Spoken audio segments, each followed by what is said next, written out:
নগরে একজন অজ্ঞাত পরিচয় ব্যক্তির মৃতদেহ উদ্ধার হয়েছে। এই বিষয়টি নিয়ে কি তথ্য আছে?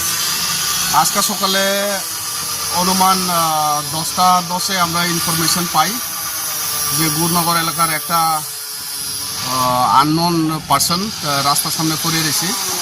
তো এই ইনফরমেশন পাওয়ার সাথে সাথে আমি স্টাফ নিয়ে স্পটে যাই। যাওয়ার পথে এখানে কেউ আসিল না, তো আমি গিয়ে দেখছি ঠিকই ব্যক্তিটা পড়ে রয়েছে। তো আশেপাশে মানুষকে জিজ্ঞাসা করলাম এই ব্যক্তিটাকে।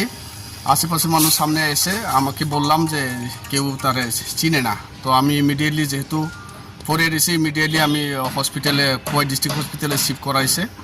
ডক্টর দেখাশোনা করছে, দেখাশোনা করার পরে ডক্টর কইছে যে এটা অলরেডি মারা গেছে। তো সাবসিকুয়েন্টলি এখন ডেড বডিটা আমি মর্গে শিফট করাইছে। শিফট করার পরে এখন যা করণের আমরা করব, দেখা যাব কি হয়, নাম কি আছে। ঠিক আছে। নাম